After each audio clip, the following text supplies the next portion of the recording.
anything that has to do with Skynyrd, I'm all about it.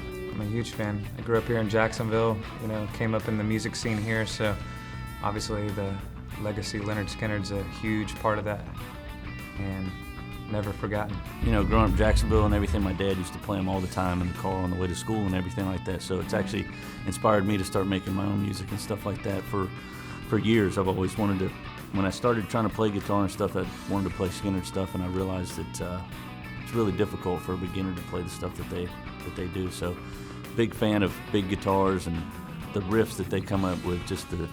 And they're not simple riffs, and they don't make them sound simple when you listen to them. But when you learn how to play them, then it becomes like, oh man, I just sounded like Skynyrd. Everything that, like songs, my own music stuff, we're trying to sound that southern rock sound and everything, and just a huge fan of the story that they've had behind them is more intriguing to me than in the music. And their music tells a story.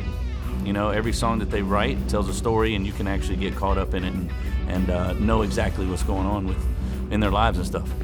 Lynyrd Skynyrd's been a part of my life ever since I was a little kid, and they still are today. I've managed Jimmy Van Zant. I've been on tours with the Van Zants and admired their work and loved everything about Lynyrd Skynyrd and what it represents. To say I'm a fan would be an understatement. My father is probably the biggest fan that I know. I remember waking up to Skynyrd albums, and when I say albums, I mean vinyls, just playing all the time, still talk about it all the time, listen all the time. So yeah, probably in my books, the best band of all time. Love them to death. Playing your idol is something you dream about doing. The reason I bought this hat was because I loved Ronnie Van Zant, so it's almost unfathomable to get to do that. It would be really fun. You couldn't help but hear Skynyrd on the radio all the time growing up, so I grew up listening to every hour, on the hour, there was Skynyrd tunes being played. Didn't matter what channel, what station, it was on. I started playing in bands when I was 14. And the rule in Maryland, if you did not play one Skynyrd tune during the evening when you were playing out, you were either booed off stage or bottles were thrown. So you had to play a Skynyrd tune. They were very disciplined musicians because they practice a lot. And anybody who wants to really do this, practice a lot. Don't take it for granted that it's just a 3-chord thing. There's a lot more to it than that.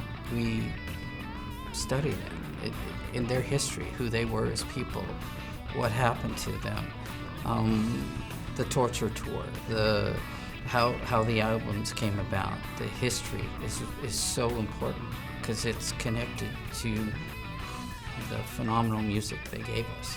My favorite song from Lynyrd Skynyrd is Simple Man. My mom, when I was 10 years old, she would play it on the radio all the time. And she looked at me and she said, "Son, if you can live your life this way, you'll be all right." And I tried to live by that song my whole life. My dad always used to play Call Me the Breeze all the time for me, and when I was playing Little League and stuff and I'd pitch, that was like our song. So, but I think probably my favorite's actually All I Can Do Is Write About It. It's one of my favorite songs on there. I mean, it's not the rocked up thing that everybody enjoys with Skynyrd, but it just has a good feel to it. If I had to pick a favorite song when I go to a lot, it would be I Need You. I love I Need You a lot. One of my favorite ones to cover is Give Me Back My Bullets. It's a rocking song, but I Need You is just so soulful and love song, and you just feel it. I would say today, Coming Home brings a whole new meaning being here in Jayville. Coming Home. I mean, I've got a lot of favorite songs by Skynyrd, as most people do. But yeah, definitely Give Me Back My Bullets would be my top one. If I have to pick one, I will say I Need You off Second Helping, because it's a love song, and Ronnie didn't write a lot of love songs. And it's so from the heart, and the dual guitars in it, being a guitar player, is probably one of the best melodic solos they've ever crafted. And it just gets right in there, and I love them all, and it's like hard just deciding who's your favorite child, but I Need You is right up there at the top for me.